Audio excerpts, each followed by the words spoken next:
नमस्कार बंधुरा आज আমি আপনাদের সাথে শেয়ার করব খুব সহজে রাঙালু দিয়ে তৈরি একদম নরম তুলতুলে পরোটা। এর জন্য এখানে আমি দেখুন রাঙালুগুলো ছাড়িয়ে সিদ্ধ করে নিয়েছি। এবার আমি ওর মধ্যে দিয়ে দেব এক বাটির একটু কম ময়দা আর দিয়ে দেব পরিমাণ মতো লবণ আর দেব 2 চামচ সাদা তেল। এবার সবকিছু খুব ভালোভাবে হাতে করে মিশিয়ে নেব। এইভাবে শুধুমাত্র রাঙালু সিদ্ধটা দিয়েই ময়দাটা মেখে নেব।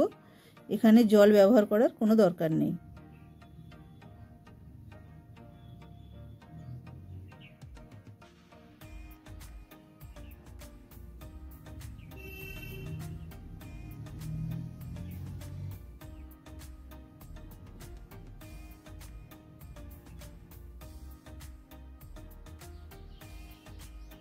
দেখুন এইভাবে আমি ময়দাটা মেখে নিয়েছি।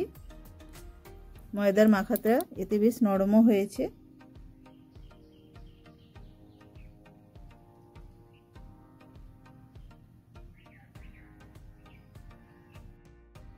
এবার এ থেকে রুটির থেকে একটু বড় আকারে লেচি কেটে নিয়েছি।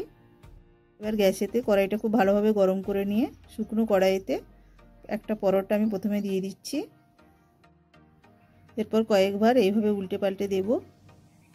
পিঠটা বেশ ভালোভাবে সেঁকা হয়ে গেলে এবার আমি ওপর থেকে 1 চামচ মতো সাদা তেল ছড়িয়ে দিয়ে উল্টে পাল্টে আবারও ভালোভাবে ভেজে নেব।